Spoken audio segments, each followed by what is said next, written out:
Irem, pourquoi il n'y a pas d'enquête dans votre pays sur ces massacres? Qui a intérêt à ne pas faire toute la lumière sur ces tueries? C'est d'abord le pouvoir algérien.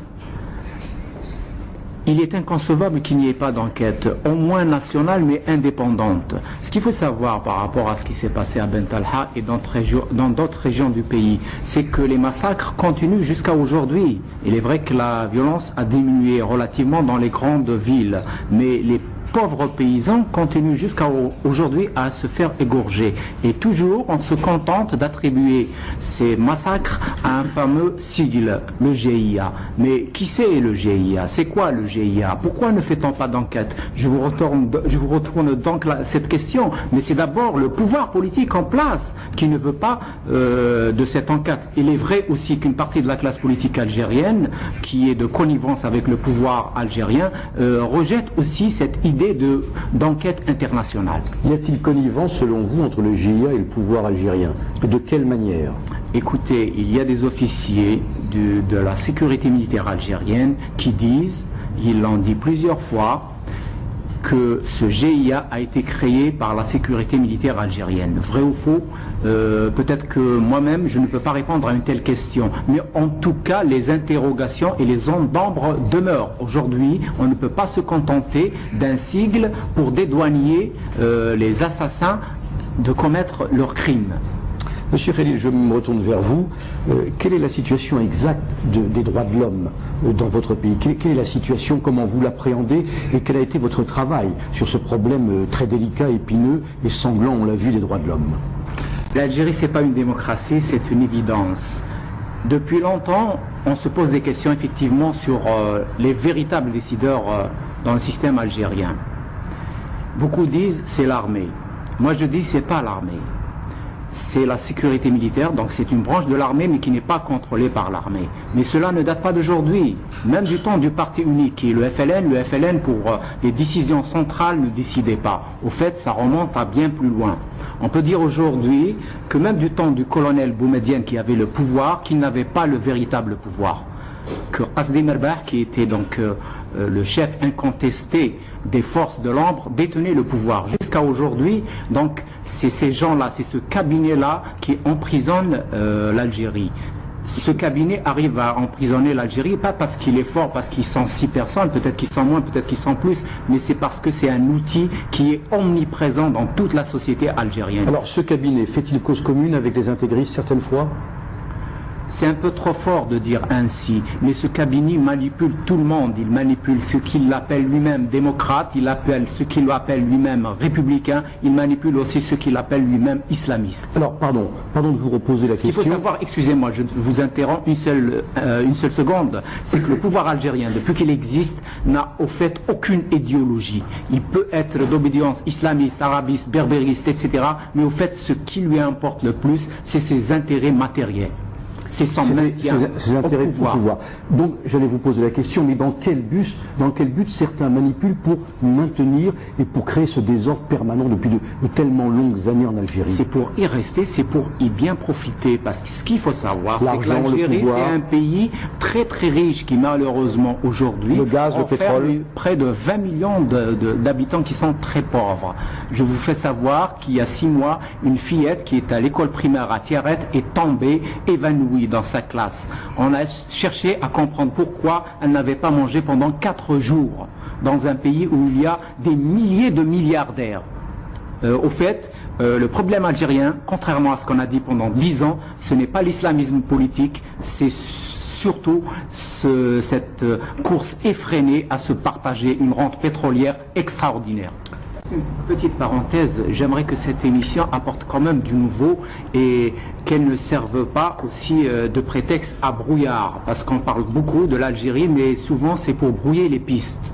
Je voulais, à mon avis, dire ceci: ce n'est pas l'armée qui détient le pouvoir, parce que l'armée algérienne, elle est constituée de circonscrits. La plupart des gens qui sont morts victimes du terrorisme islamiste, parce qu'il existe, il a existé, sont les appelés. Et les appelés, ce ne sont pas des gradés, ce ne sont pas des gens qui font métier dans l'armée.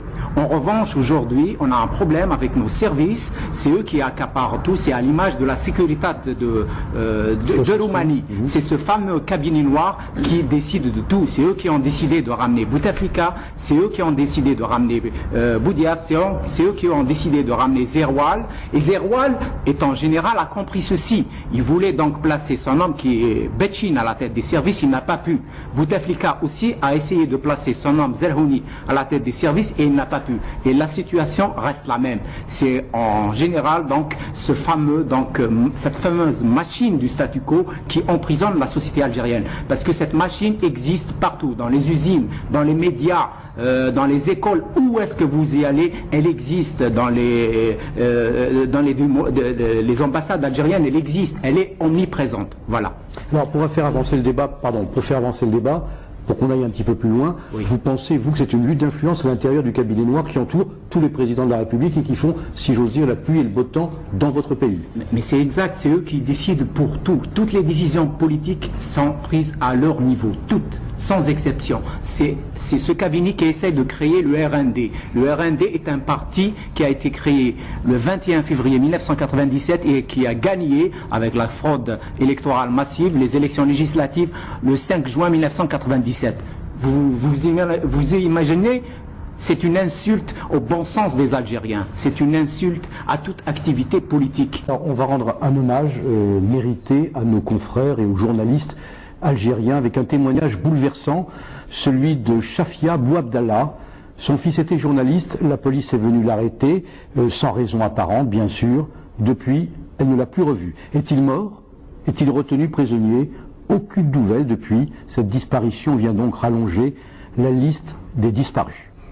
Commencez à raconter. Oui, alors c'est le 12 avril 97, ils sont venus à la maison, nous habitons Chevalet, ils sont venus à 23h30 et ils ont frappé fort à la porte, ils ont sonné, on s'est réveillés, bon, les enfants et moi et le père, tout le monde s'est réveillé en sursaut, qu'est-ce qui se passe?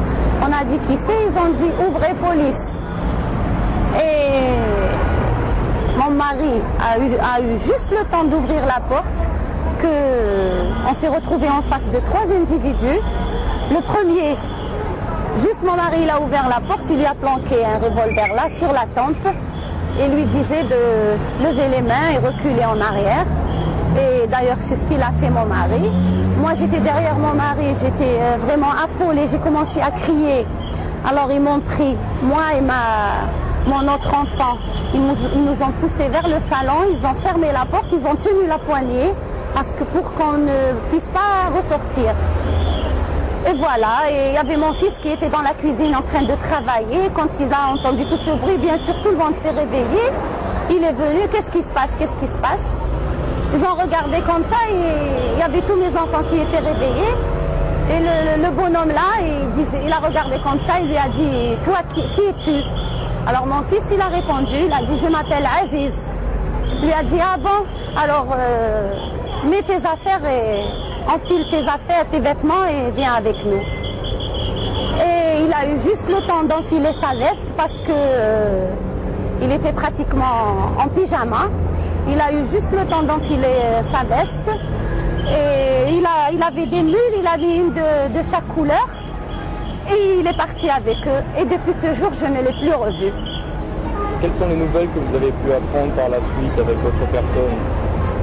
Est-ce que vous avez eu des nouvelles depuis ou absolument rien? De mon fils? Oui, bien sûr, bien sûr. J'ai eu des nouvelles et il me disait qu'il était vivant et qu'il fallait attendre et j'ai attendu, mais après j'ai commencé. De toute façon, le lendemain de son enlèvement, je suis venue. La première des choses, j'ai été à la brigade de gendarmerie, j'ai déposé plainte. J'ai été au commissariat. On est descendu à son journal. On a alerté le directeur du journal. Et puis on est venu voir monsieur Zagbara. On a aussi déposé plainte chez lui. Et voilà, en plus, on a commencé à saisir toutes les institutions, à commencer par la présidence, le président de la République, Zerouel, le médiateur, le ministre de la Justice, le ministre de l'Intérieur. On a saisi toutes les institutions sans laisser aucune. Et je n'ai pas eu de réponse, à part la réponse de l'ONDH, qui m'avait dit que mon fils a été pris par des groupes armés, par un groupe armé non identifié. Alors moi j'ai été chez lui, je lui ai dit écoutez, moi je suis pas contente de cette réponse. Mon fils a été pris par les corps constitués de l'État. Vous me dites qu'il a été pris par les groupes armés. Il m'a dit alors madame, si vous n'êtes pas satisfaite, vous faites une lettre de non-satisfaction de réponse. RLSS, c'est ça. Et j'ai fait une lettre de non-satisfaction. Et jusqu'à ce jour, je n'ai reçu... La disparition de mes 3 confrères n'a pas été médiatisée dans la presse algérienne.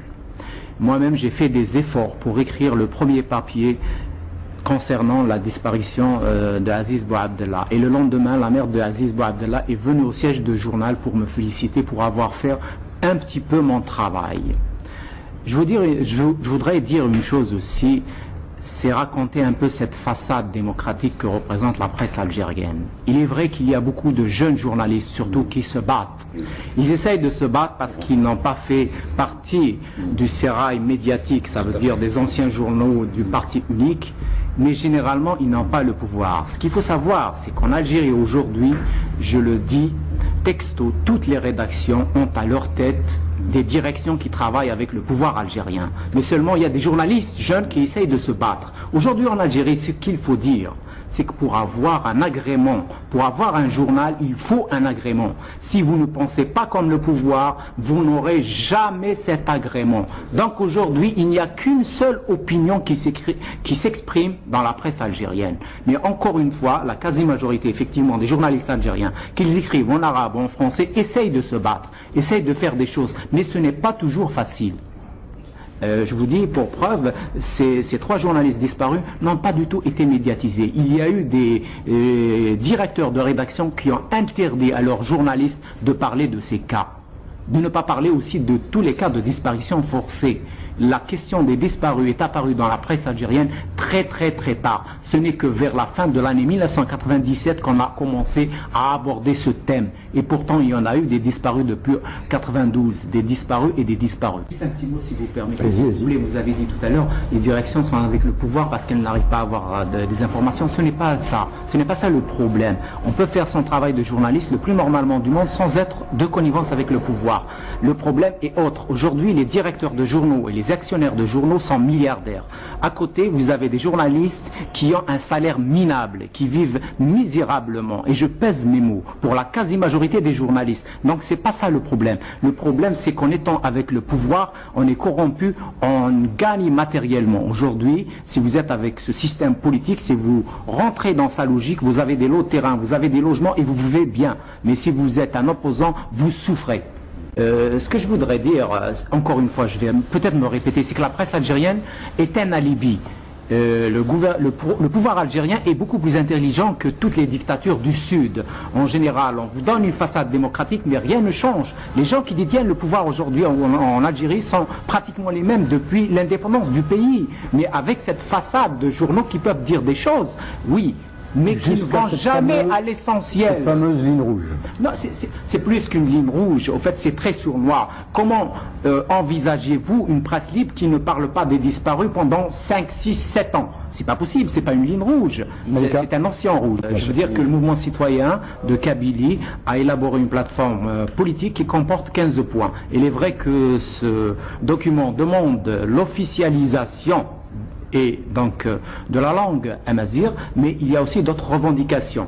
Je pourrais dire en mon nom personnel que la langue tamazight ce n'est pas le point central pour une fois de ce mouvement. C'est un mouvement extraordinaire qui, à mon sens, n'a jamais été vécu au Maghreb depuis 3000 ans. C'est la première fois qu'il y a une contestation populaire à large échelle qui se dote d'un texte politique. Ce texte politique dit il faut que le règne des militaires s'arrête.